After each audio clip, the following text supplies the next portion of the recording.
Perspectiva. Um programa do Observatório do Terceiro Setor, sempre explorando os horizontes da realidade brasileira. Olá, bom dia. Eu sou Joel Scali e começa agora o Perspectiva, programa do Observatório do Terceiro Setor. Hoje vamos falar sobre a nova edição do Relatório Luz de 2022, que é um documento elaborado anualmente pelo Grupo de Trabalho da Sociedade Civil, que reúne mais de 50 organizações não governamentais. Ele será divulgado oficialmente no próximo dia 30.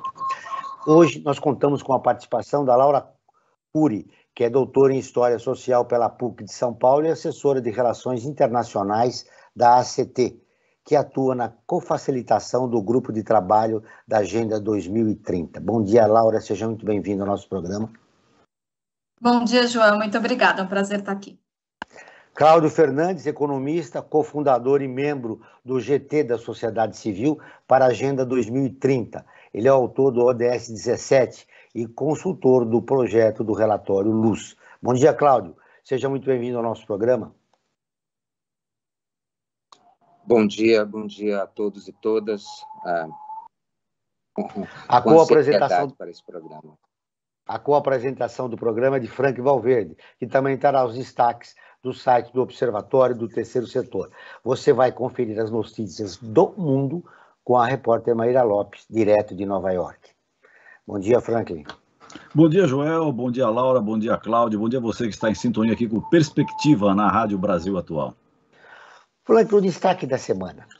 Olha, Joel, o destaque da semana ainda continua repercutindo o escândalo do MEC, né? O escândalo que envolveu o ex-ministro Milton Ribeiro, os pastores Gilmar, aliás, todos os pastores, né? Tanto o Milton como o Gilmar Santos e o Arilton Moura, né? Descobriram lá as agendas que eles faziam e o tráfico de influências para liberar verbas do MEC, enfim, uma coisa muito nebulosa, que mostra que não é só os governos anteriores, como os bolsonaristas diziam, que estavam vinculados à corrupção, né? Não, a corrupção chega e chega com tudo também nesse governo atual. E há indícios, Joel, não provas ainda contundentes, mas indícios grandes, como foram apresentados por vários veículos de comunicação, que isso acaba caindo, se não na mesa, pelo menos no celular da presidência da República. Vamos aguardar em mais alguns capítulos que ver se isso se esclarece, se realmente tem essas vinculações, mas o próprio ministro disse que o presidente o alertou que a Polícia Federal ia procurar, né, provas na casa dele, né? Enfim, esse imbróglio todo que nós estamos há meses da eleição e as pessoas se autoproclamando como os grandes, né, combatentes da corrupção e a corrupção acontecendo do lado deles. Os arautos da moralidade está caindo a máscara, né? É verdade, Joel. O Grupo de Trabalho da Sociedade Civil para a Agenda 2030 reúne mais de 50 organizações não governamentais, movimentos sociais, fóruns, redes, universidades, fundações e federações brasileiras que juntos fazem uma radiografia do cumprimento dos ODS, do ODS 17. Começamos com você, Laura. Como é que é feito esse trabalho? Desculpe, comigo ou com o Cláudio? Eu não entendi. Com você, como é feito esse trabalho dos ODS? Bom, ótimo, muito obrigada.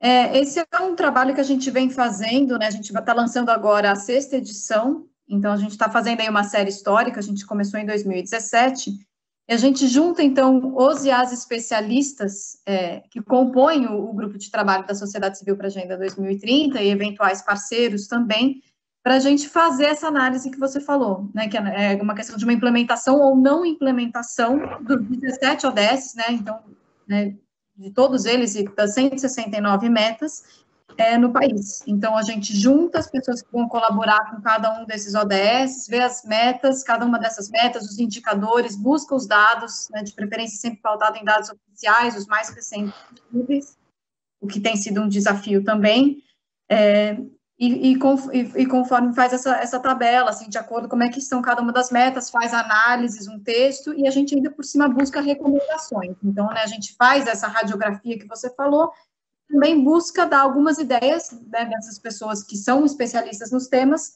de como que a gente poderia avançar no país com a implementação. Cláudio, a pandemia comprometeu o trabalho do relatório Luz, né, da edição desse ano?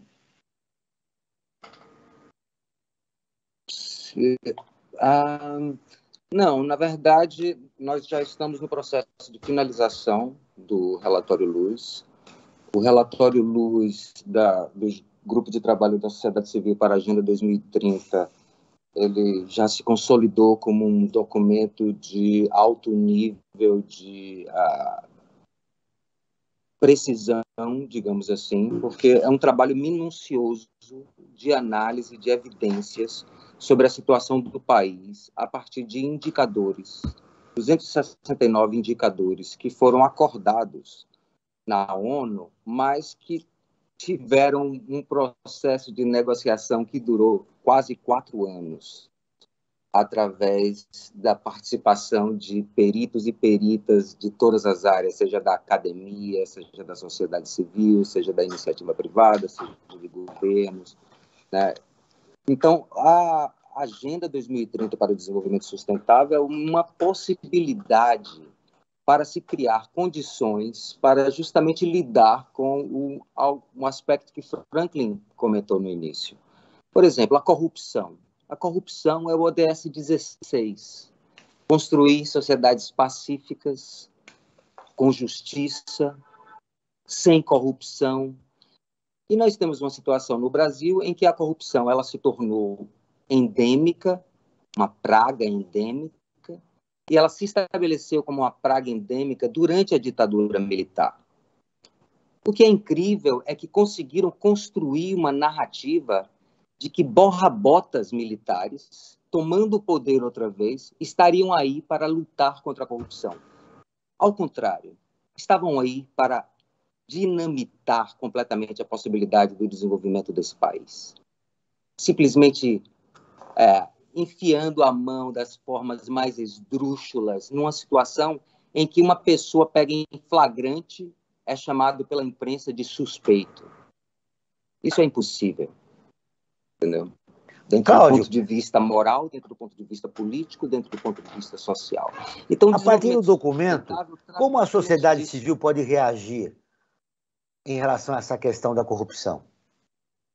Verdades. Chegou a hora da verdade. Precisamos parar de brincar de que as instituições são sérias. E nós precisamos denunciar com verdade. E realmente trazendo as evidências, que é isso que o relatório Luz faz. O relatório Luz está mostrando a situação de uma má administração pública, assim, que chegou ao fundo do poço, de certa forma.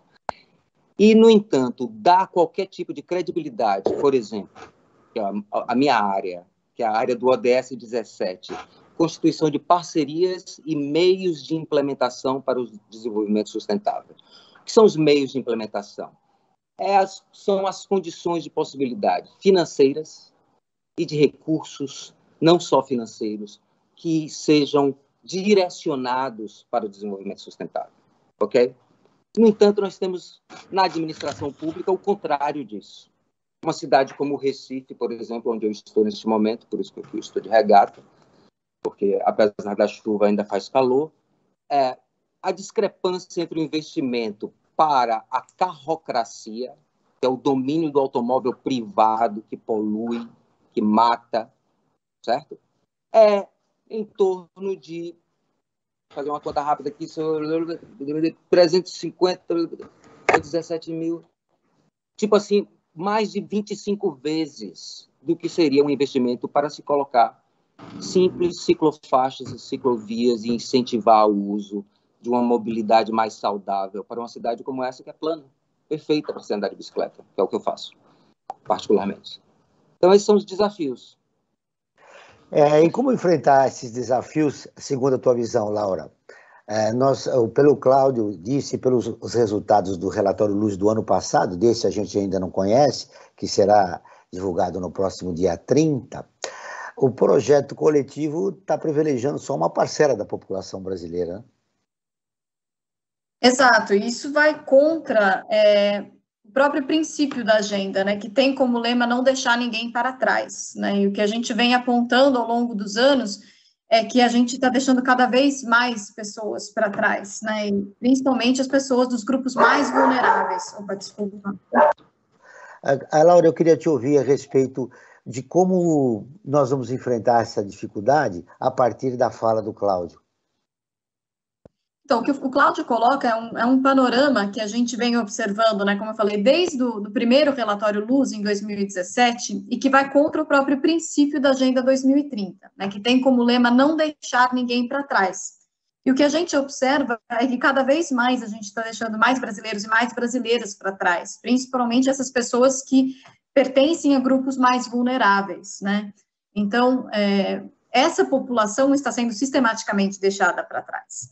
Isso é o que a gente observa que são, né, o resultado de escolhas políticas que são, né, que vêm sendo tomadas ao longo dos anos e que agora acho que não é diferente, né, as políticas públicas que estão ou não estão implementadas, e a gente reage a isso, né, enquanto sociedade civil. Acho que o Cláudio colocou, o nosso trabalho é promover a verdade, né, como ele falou, é colocar a boca no trombone. A gente precisa evidenciar a situação que a gente vem monitorando e que é muito grave, né, para que isso venha à luz, né, daí o nome do relatório Luz, né, a gente precisa colocar o foco nisso, e além disso a gente também reage, como eu falei, dando as recomendações, né, então os mais de 101, eu acho, né, Cláudio, especialistas que participaram da elaboração dessa edição do relatório Luz, apontaram desse ano, mas também vem apontando desde 2017, como é que a gente pode mudar, né? Como é que a gente muda esse jogo? O que não está bom? Então, o que a gente pode fazer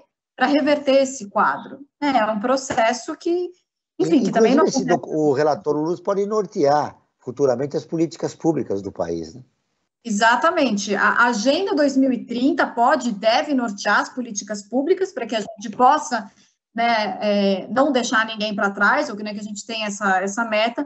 E o relatório Luz também, ele se coloca enquanto um documento que se propõe a fazer justamente isso, né, que possa nortear a política pública para que a gente tenha uma efetiva implementação dos Objetivos de Desenvolvimento Sustentável no território nacional, e também, é claro, pensando, né, numa agenda internacional, e pensando, inclusive, no contexto multilateral também.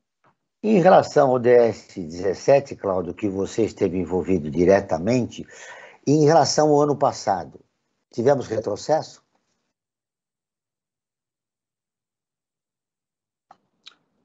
Tivemos bastante retrocesso, tivemos estagnação e, de acordo com os indicadores, certo, específicos, nós tivemos um avanço.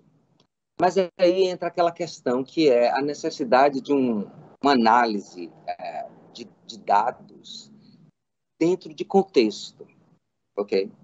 E eu vou te dizer qual foi o pequeno avanço que teve. Existe um indicador que faz uma comparação entre a proporção do serviço da dívida pública em relação ao total das exportações. Ok? Nesse indicador, o serviço da dívida pública em relação às exportações diminuiu bastante, inclusive comparado ao ano passado, e com a tendência que vinha ao longo dos últimos 10 anos. Okay? Então, é uma coisa que é realmente estrutural do país. Mas aí entra a questão do contexto. Para se alcançar isso, você sucateou a saúde, você destruiu a pesquisa e a inovação no país, você completamente abandonou a universidade pública e ainda existe propostas esdrúxulas de extrema má-fé que gostariam de privatizar a universidade pública. E aí entra uma questão principal, que é o seguinte, que é o pensamento hegemônico.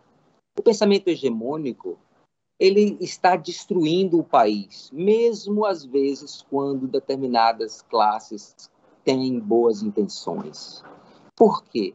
Porque aceitam um mantra único de um certo nível de liberalismo em que simplesmente a não regulação, que na verdade no Brasil não faz o menor sentido, porque nós vivemos uma economia de oligopólio. Então fala-se tanto de mercado, eu digo, não são mercados, são oligopólios organizados e estão, como se diz em inglês, plundering, ou seja, retirando a riqueza do país e privatizando essa riqueza, de formas tradicionais, como os processos de privatização, e das formas públicas endêmicas, do qual foi apontado, que é a parte da corrupção. Então, o que nós temos? Nós temos um setor que não é um setor que está voltado para a nação, para a construção da nação. Por outro lado, por exemplo, nos animou bastante que, e esperar, né, ter esperança, é colocar um crédito na realidade. E colocar um crédito na realidade brasileira é definitivamente ter a esperança de que o presidente Lula seja eleito no primeiro turno e, inclusive, no programa de governo do presidente Lula, incorporou algumas recomendações relacionadas ao meio ambiente, acho que, se não me engano, do ODS 13 ou 14, as recomendações do relatório Luiz do ano passado.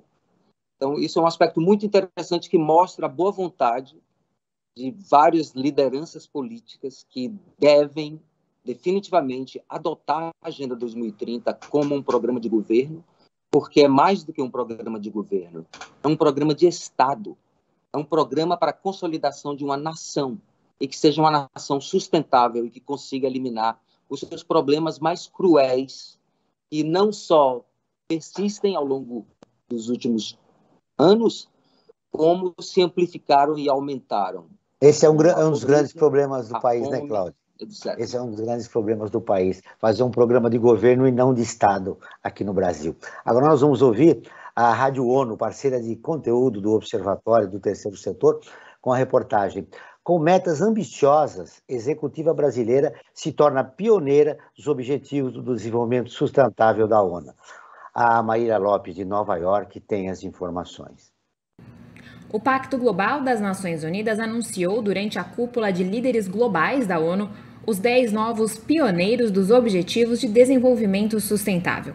Os nomeados são líderes empresariais de todo o mundo que estão fazendo um trabalho de destaque para promover os ODS por meio da implementação dos 10 princípios do Pacto sobre Direitos Humanos, Meio Ambiente, Trabalho e Anticorrupção.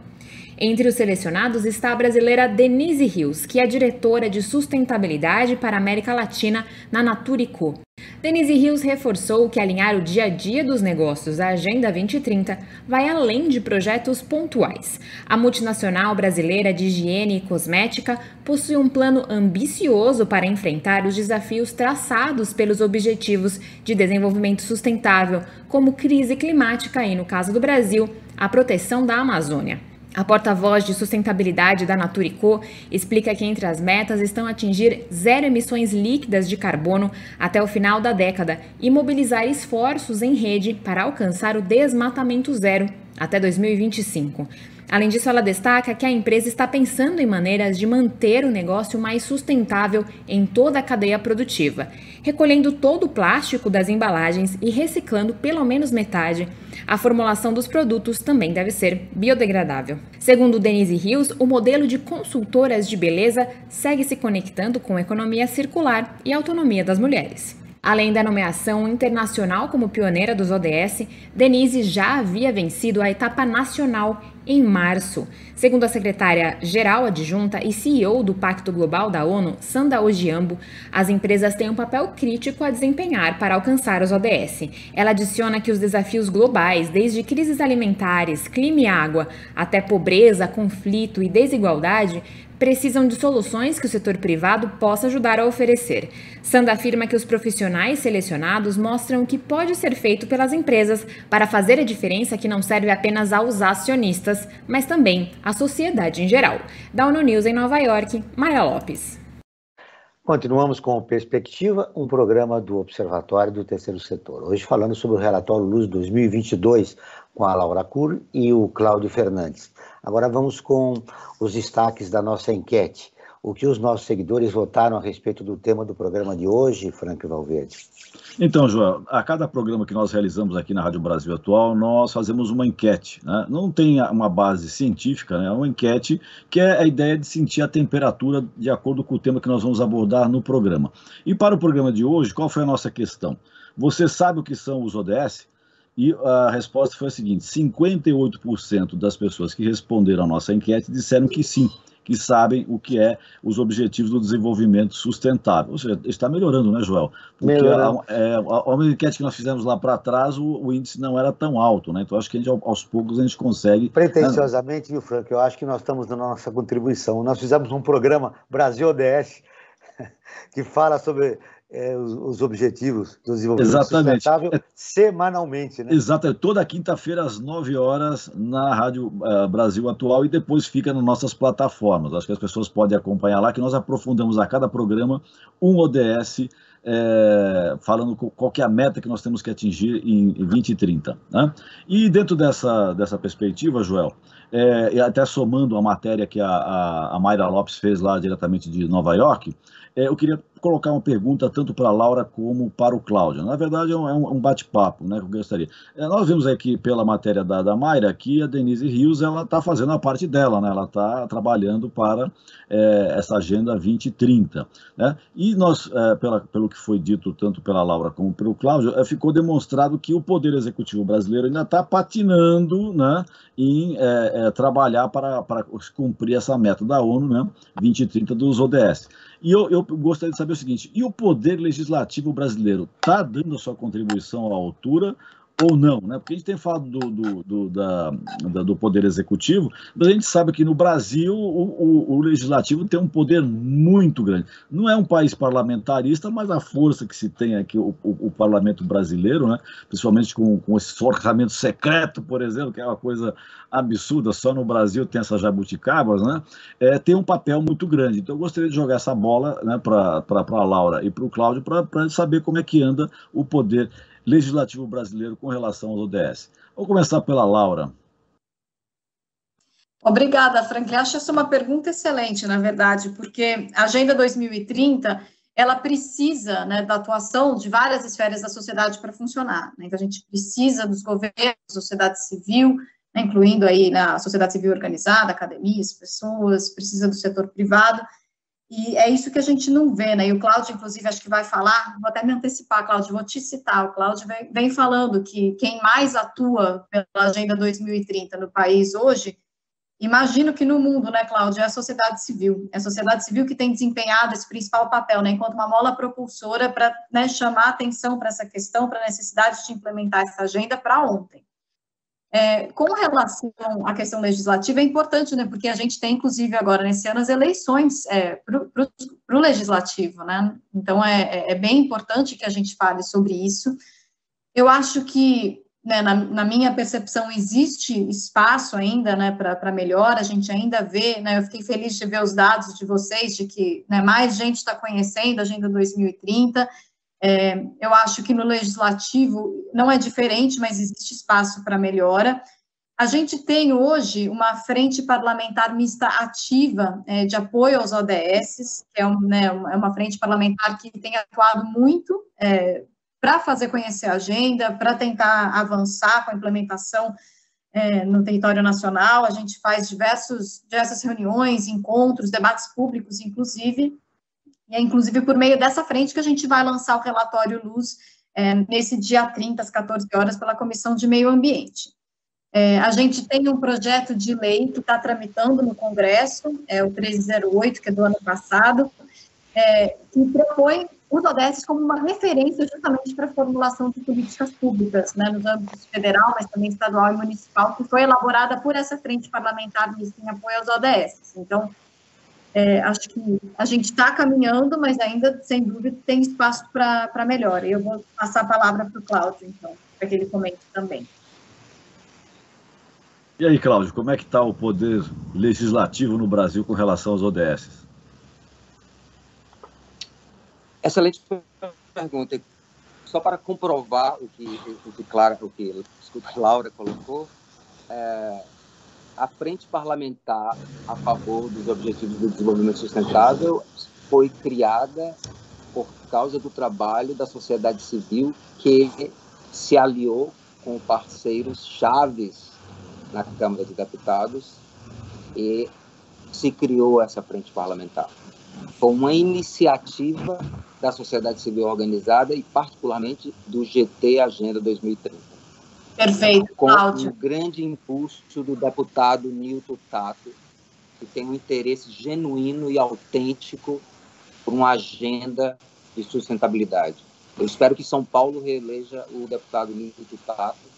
Na verdade, é uma pessoa que, inclusive, pode ir para outras situações e poderia realmente incentivar a implementação do desenvolvimento sustentável, seja lá onde ele atue. Mas eu gostaria de chamar a atenção para um detalhe, que é a história da Natura, que é o seguinte: a Agenda 2030 ela é uma agenda integral. Certo? Integral significa os Objetivos do Desenvolvimento Sustentável eles foram divididos em 17, mas eles funcionam na sua integralidade, quando eles todos então estão interrelacionados. Então, nós vamos estar aqui tratar da Natura em relação à prática trabalhista. A Natura não se enquadra dentro de uma prática trabalhista sustentável. Eu acabei de fazer uma pesquisa aqui, existem denúncias contra a Natura. Então, a primeira pergunta que o João colocou, e que o Francisco também colocou, o que é necessário? É necessário verdade. Até aqui eu estou arrumando meus livros, e eu encontrei isso aqui, que a Laura reconhece, da Marion Nestlé. É um livro que se chama Uma Verdade Indigesta. Porque as verdades, elas são indigestas neste momento. Porque nós somos dominados pela mentira. A mentira governa, a mentira aprova política pública, a mentira engana e a mentira se estabeleceu como pensamento hegemônico dentro do Congresso Nacional. Então, nós temos realmente que pensar no fato de que nós precisamos expulsar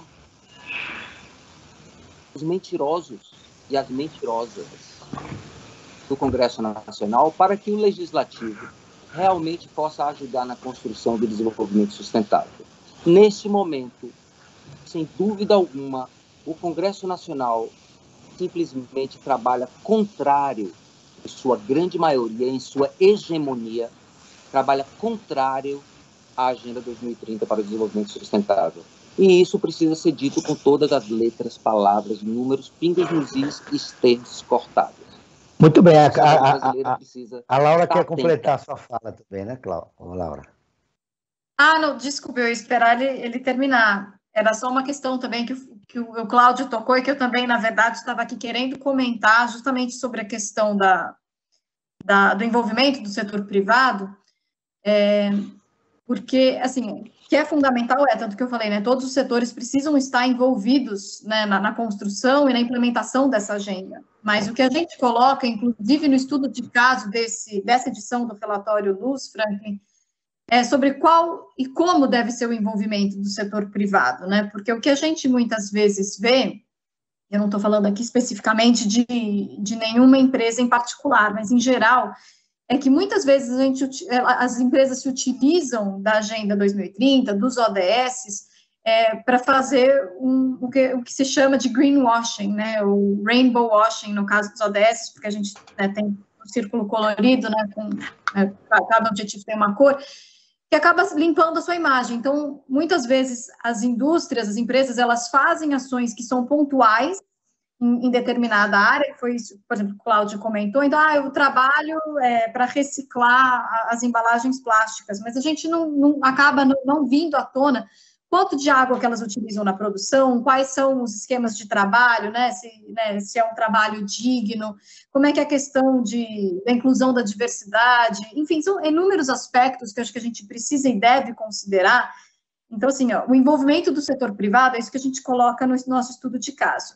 Ele é fundamental, o setor privado tem um peso muito importante dentro da sociedade. O que a gente precisa se perguntar é se as ações que estão sendo levadas a cabo, se elas são de fato efetivas ou se é uma espécie, às vezes, de maquiagem. É uma coisa muito... Ou se não é uma onda de marketing, né? Que eles... Exatamente. A responsabilidade social corporativa acaba funcionando para promover uma imagem boa de uma empresa que muitas vezes tem práticas insustentáveis, né? Então, acho que isso a gente também precisa chamar atenção enquanto sociedade civil, para que essas ações sejam, de fato, cada vez mais efetivas, né? O comprometimento das empresas seja efetivo, como você disse, né? Isso, o relatório Luz e o estudo de caso nesse sentido. O relatório Luz é elaborado anualmente e aponta o que é necessário para que o país cumpra o compromisso assumido junto à Organização das Nações Unidas e seja alcançado até 2030. A grande pergunta nossa é, nós vamos alcançar essas metas? No ano passado, mais de 80%, eu conversava com você antes, Laura, antes do programa, né? Que nós, 80%, já não, mais de 80%, não tinha sido alcançado em 2021. E 2022, como é que estamos? Bom, eu não quero também furar aqui, porque a gente vai lançar no dia 30, né? Então, acho que para quem estiver interessado, acompanha aí a audiência pública. Mas fica à vontade para furar. Vamos alcançar ou não? Não, bom, isso a gente já não vai mesmo, né? Acho que isso eu não estou furando nada, né? A gente já vem indicando isso faz tempo, que a gente está na década de ação para implementação da Agenda 2030, né? Falta pouco tempo.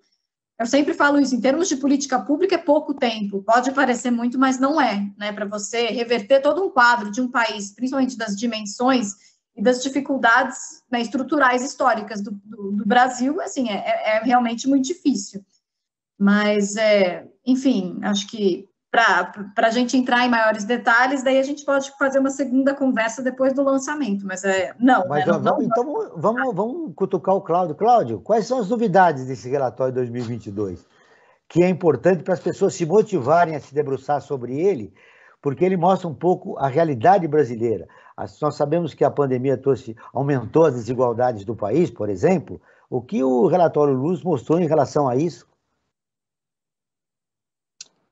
Exatamente. Na verdade, o relatório Luz é a evidência de que não há milagres na economia, não há milagres na sociedade e, como diz o velho provérbio, você planta o que você colhe. E se você não plantar a planta certa, você vai colher erva daninha. Então, estamos numa situação em que, por exemplo, eu concordo totalmente com Laura em relação às dificuldades de se implementar a Agenda 2030 num país continental como o Brasil. No entanto, quando você parte dos microcosmos e começa a fazer algo de bom, por exemplo, no seu bairro, na sua cidade, isso já começa a multiplicar, isso já começa a mudar um pouco os paradigmas de como as pessoas pensam e atuam em relação às suas vidas, em relação às suas interações econômicas, em relação às suas interações sociais. Então, a questão é, nós precisamos, de alguma forma, transformar a agenda de sustentabilidade numa agenda positiva, propositiva, que seja abraçada pelas pessoas e pelas instituições e pelas empresas, de uma forma autêntica, de uma forma real. Você está colocando uma coisa importante, a dimensão, o nosso compromisso pessoal de cada cidadão brasileiro em relação ao que acontece no país. Quer dizer, esse compromisso que nós devemos assumir e que ficou mais explícito durante a pandemia, né? Esse compromisso, né, que você fala, eu acho que é muito importante destacá-lo novamente para que as pessoas assumam, esse é um problema, olha, é o país, é políticas públicas, mas a cobrança, seja no nível municipal, estadual e federal, deve ser a partir do indivíduo, né? Exatamente. Do indivíduo, das instituições que os indivíduos montam, através dos seus grupos comunitários, através do seu time de futebol.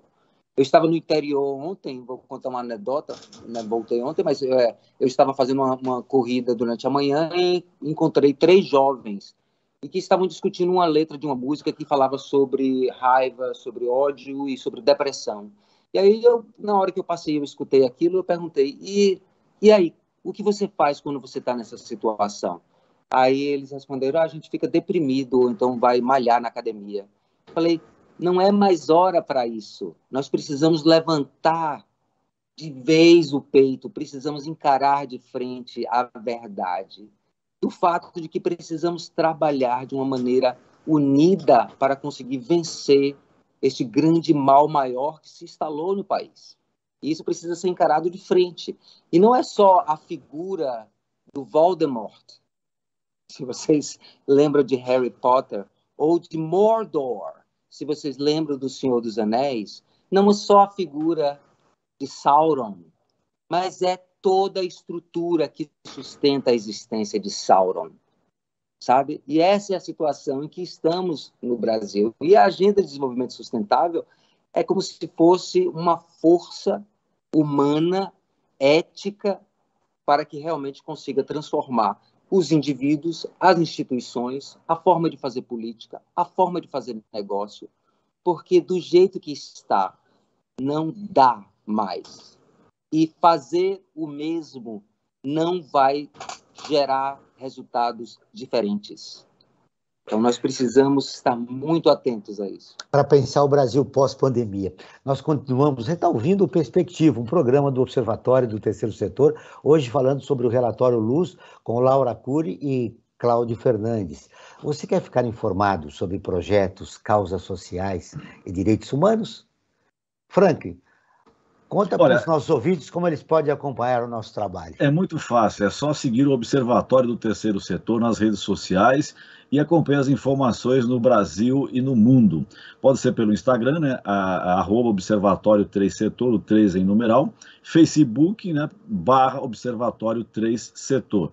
E também nossos programas de rádio também estão disponíveis no canal do Observatório, no YouTube. Então você tem grandes possibilidades de se manter informado. Lá você encontra entrevistas no canal do YouTube, você também pode encontrar quadros como Você Conhece e Você Sabia, que mostram aspectos ignorados da história e refletem sobre a sociedade.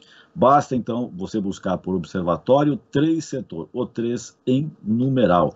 Joel, se você me permite, tem uma questão que a gente poderia retomar, que o Cláudio, de uma certa forma, colocou assim, en passant, e quando a gente fala sempre do ODS, até no nosso outro programa que nós temos aqui na rádio, né, às quintas-feiras, às 9 da manhã, que é o Brasil ODS, às vezes não entra tanto, e essa é uma questão que eu acho que é fundamental. Nós tivemos aí, há alguns anos atrás, a reforma trabalhista, né?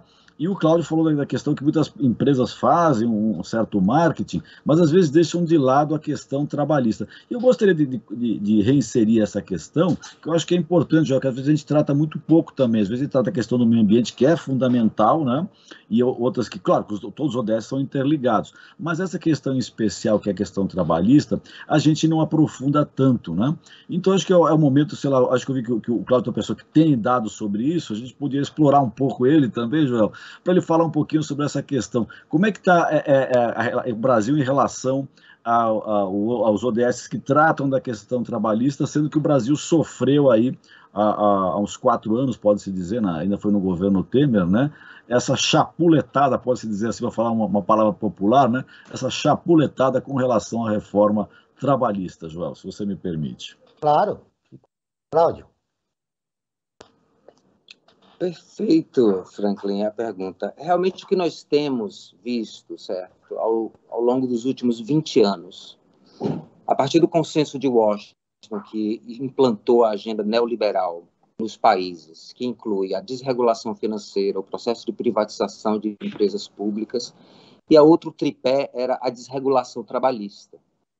Essa desregulação trabalhista criou a chamada camada dos freelancers, ou em inglês, né, freelancers, ou as pessoas que são independentes, ou as pessoas... A uberização, né, como o senhor também fala, né? Exatamente, que são empresas. Então, eu sou a minha própria empresa, eu não sou um trabalhador, eu me encaro como um empresário de mim mesmo.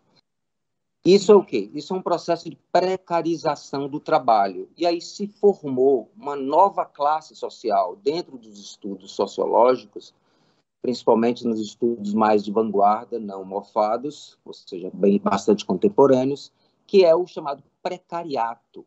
Quem é o precariato? O precariato é a maioria das pessoas que trabalham no Brasil, por exemplo. Né? Nós temos uma taxa de desemprego enorme, que está em torno de 12 milhões, já fazem 7 anos, varia para 14, torce para 11, mas é uma taxa de desemprego enorme. Mas ninguém considera que dentro da taxa dos empregados, 44% são pessoas completamente precarizadas, com salários muito baixos. Então, a reforma trabalhista apenas criou mais condições para liberar as empresas para que façam esses tipos de contratos, que são contratos terceirizados, em que ninguém é responsável por ninguém ao longo da cadeia produtiva do trabalho. Somos todos independentes, mas o produto final tem dono. E esse que tem dono, na verdade, não recolhe os direitos trabalhistas que eram consolidados no Brasil, porque encontrou-se maneiras mais fáceis de operar. Vou dar um exemplo que aí mostra a integralidade da Agenda de Desenvolvimento Sustentável. Reforma trabalhista e, ao mesmo tempo, nós temos o quê? Um sistema tributário que favorece a pejotização do profissional liberal. O que significa isso? A partir do momento que nosso sistema tributário tem algo como uma isenção completa na distribuição de lucros e dividendos, eu, como economista, por exemplo, posso ser empresário de mim mesmo, receber enquanto uma empresa, uma PJ, certo? Tem um CNPJ para tal, e dentro daquele CNPJ para tal, no fim do meu mês ou no fim do meu ano fiscal, eu posso transferir todo o meu lucro e dividendo de volta para mim e não pagar nenhum centavo de imposto de renda sobre isso. Isso são para pessoas, por exemplo, que são os profissionais liberais do Brasil, são os médicos, são os advogados, etc. Então, você tem uma estrutura que favorece tanto a evasão fiscal, que é justamente um dos grandes problemas no Brasil, é evasão fiscal, é falta de recursos públicos para investir onde deve investir. Apesar de que, quando tem esses recursos públicos, também investe muito mal. É isso que o relatório Luz vem mostrando já há 6 anos, né? 5 anos e agora o 6º ano. Então, nós temos um conjunto de situações. Qual seria a solução? Definitivamente, a reforma trabalhista, aqui respondendo diretamente, foi um desastre para o país. Abriu as comportas para a precarização maior, que é a precarização digital, em que nós temos uma empresa, eu moro lá, inclusive, eu estou de passagem, eu vou e venho, em São Francisco, chamada Uber. O Uber retira 30% da pessoa que está tentando fazer o seu dinheirinho ali na vida porque está sem trabalho, sem emprego. 30%. Por algo que foi criado há 10 anos atrás e que depois os estados nacionais não se permitiram regular essas empresas, achando que, entre aspas, esse tipo de inovação seria bom para a economia. Para a economia de quem, cara pálida? Porque eu, lá em São Francisco, vejo para quem é bom. Mas não para o motorista de Uber que está precarizado, colocando o seu carro, a sua vida, a sua saúde na linha para poder manter uma família. Então, isso é o quê? Isso é quando o Estado perdeu completamente o senso de responsabilidade pública através de governos que não encararam a seriedade que é comandar Estado, o que é participar no processo de formação de nações. Então, nós temos uma situação que é isso, a precarização geral, sempre com o verniz. Ah, não, mas isso vai desenvolver a economia. Ah, não, mas isso vai aumentar o nível de empreendedores. Empreendedores como? Num país em que o crédito é absurdo como o nosso? Realmente é muito difícil, Cláudio. Agora, segundo o relatório Luz de 2021, o Brasil está hoje entre os países que mais se distanciam da Agenda 2030. Cerca de 82% das políticas relacionadas estão em retrocesso, ameaçadas ou estagnadas no país, e nenhuma meta ainda foi cumprida.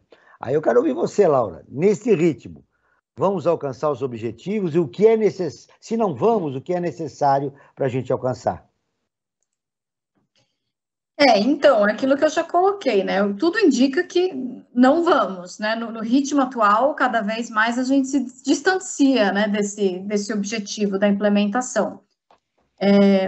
Acho que realmente o que a gente precisa para mudar é implementar políticas públicas adequadas, né? A gente precisa fazer com que as pessoas tenham consciência, inclusive, de que a Agenda 2030, como a gente já falou aqui, inclusive, ela deve funcionar como um guia, né? Essa foi uma agenda que, como o Cláudio falou, ela foi negociada, né, longamente por diversos países, inclusive com grande protagonismo do Brasil. O Cláudio muito bem falou aqui, também lembrou que essa é uma agenda de Estado, né, deveria independer de governos. É uma questão do Estado brasileiro que, né, participou ativamente da construção dessa agenda, é uma agenda que faz sentido, que ela, inclusive, foi pensada como é que ela pode ser implementada no território nacional, pensando as nossas circunstâncias. Eu acho que se a gente utilizar essa agenda como um guia, a gente chega mais perto dessa implementação. De novo, as recomendações do relatório Luz também apontam caminhos possíveis.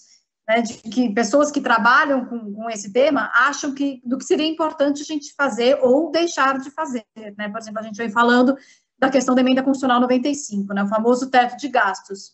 Para a gente isso é um problema, a gente vê isso como um empecilho, uma coisa, né, se a gente conseguisse revogar essa, né, e outras questões que a gente poderia caminhar nesse sentido um avanço. E lembrando novamente, a gente tem pouco tempo, né, a gente está em 2022, e aquilo que eu falei... Menos de uma década, né?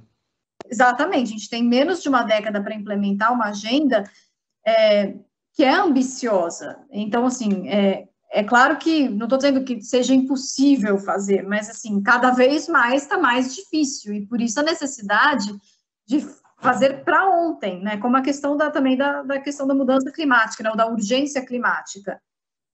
Você trabalhou na área de saúde, não é isso? Você ajudou a elaborar o documento na área de saúde?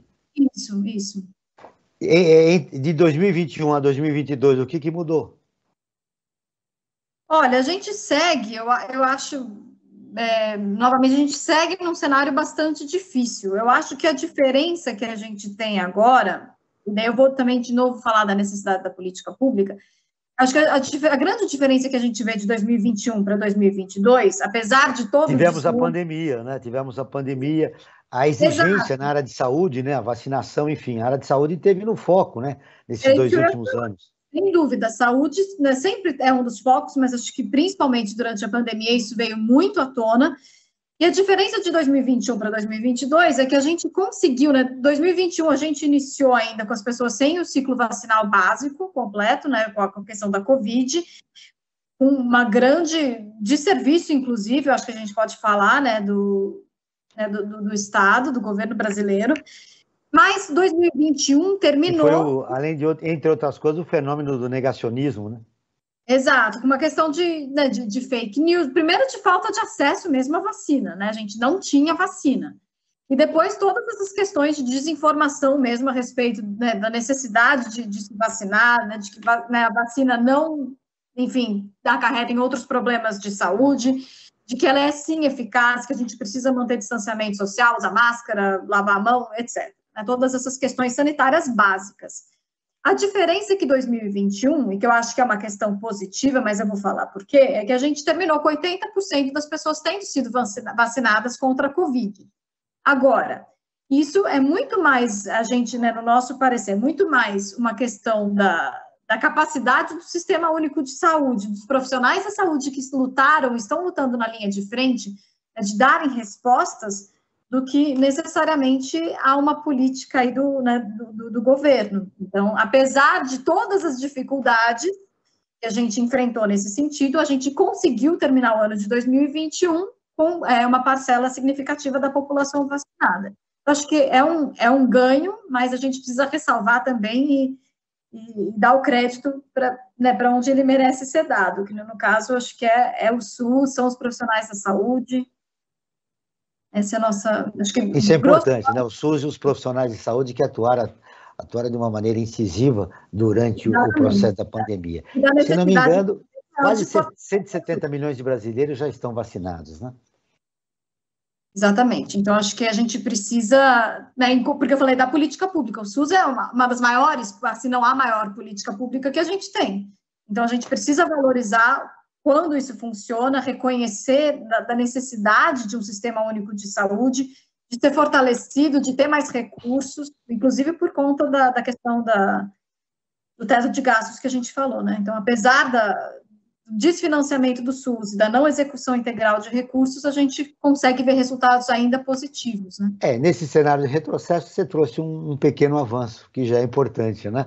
E uma motivação para que vocês continuem o trabalho. Agora vamos ouvir as notícias de destaque do site do Observatório do Terceiro Setor. Franklin, o que nós temos publicado e que repercutiu junto aos nossos seguidores? João, vou ser bastante rápido, porque a gente já está caminhando para o final do nosso programa. Nós temos, acho que 5, 6 minutos aí, então eu vou direto ao ponto. Convido a todos e todas para visitarem o site do Observatório Terceiro Setor, observatório3setor.org.br, o 3 em numeral. E eu quero destacar uma matéria que me pareceu assim, muito importante para os dias de hoje. Violência contra os povos indígenas no Brasil cresceu no último ano. Isso é fundamental que nós tenhamos isso em mente. Essa é uma matéria que foi escrita pela Isabel Alves, e ela aponta que no ano de 2019 para cá, a violência cresceu contra 303 povos indígenas no Brasil. Os dados são do relatório divulgado pelo Conselho Indigenista Missionário, o CIMI. Tá? E, é claro, acho que essas questões todas, como aconteceu agora com o assassinato do Bruno e do Dom Phillips, né, Bruno Pereira e Dom Phillips, né, mostra, né, como que essa população está sendo dizimada no país, né, e quem procura defender, como o Bruno e o Dom, né, o fim que eles tiveram, infelizmente, Joel. Esse é um destaque que eu quero dar para o nosso programa. Então, como você disse, estamos no último bloco do programa Perspectiva. Hoje nós estamos falando sobre o relatório Luz 2022, com Laura Cury e Cláudio Fernandes. Eu agora, o meu tempo está estourando, Frank, 30 segundos para o seu destaque final do programa, sobre o relatório Luz.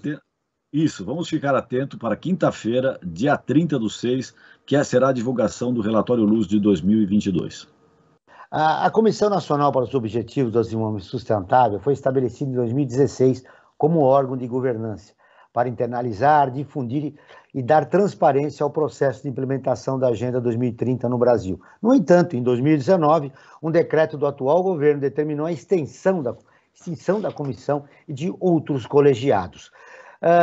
Eu estou no final do programa, como já disse, Cláudio, eu preciso do seu destaque final rápido, e 1 minuto para cada um dos nossos convidados, para falar o que de mais importante você gostaria de deixar registrado no programa de hoje, Cláudio. E fique à vontade para trazer uma novidade sobre o relatório 2022, que deve ser lançado no próximo dia 30. Ok. Lutar contra o negacionismo. Você falou essa palavra antes. Porque, neste momento, o governo federal, o Congresso Nacional, as Assembleias Legislativas e as câmaras de vereadores de todo este Brasil estão contrários à Agenda 2030. Eu posso afirmar com toda certeza, principalmente baseados em mentiras. Essa palavra precisa ser melhor pronunciada. Nós precisamos parar de falar em fake news. Nós precisamos voltar a comentar sobre a mentira, porque existe verdade.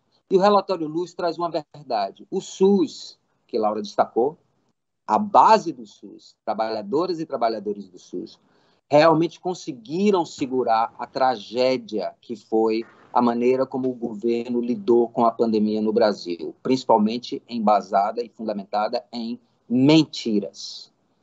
No entanto, o SUS está com mais de 62 bilhões de reais em defasagem.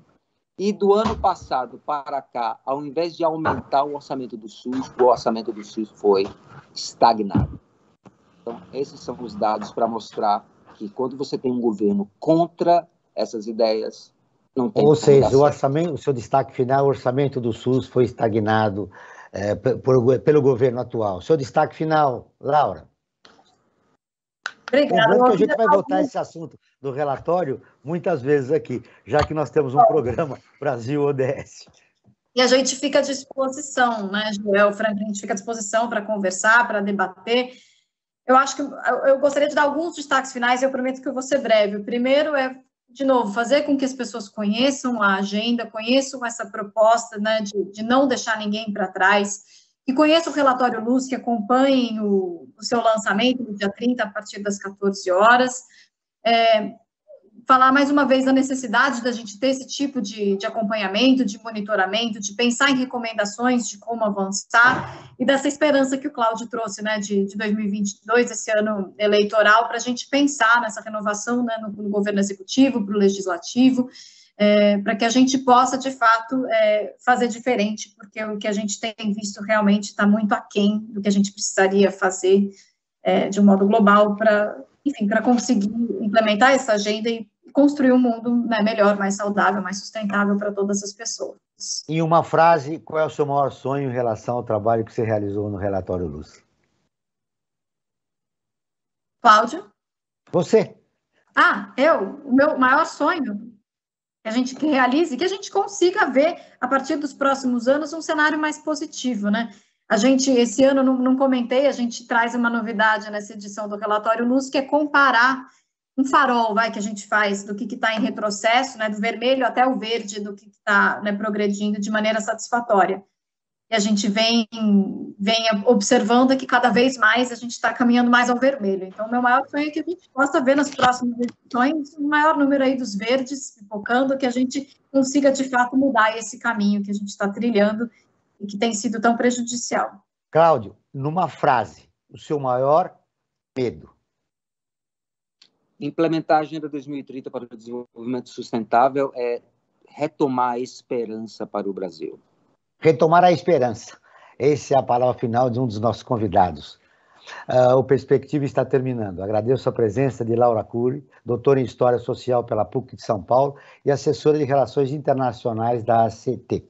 De Cláudio Fernandes, economista e cofundador e membro do GT da Sociedade Civil para a Agenda 2030. Esse programa foi produzido pela equipe do Observatório do Terceiro Setor. Na próxima quinta-feira, às 9 horas, acompanhe o nosso programa Brasil ODS. Na pauta do programa, água e saneamento. Não perca. Ficamos por aqui sempre na luta por uma sociedade mais justa, solidária, sustentável e tolerante. Até o próximo programa. Você acabou de ouvir Perspectiva, um programa do Observatório do Terceiro Setor.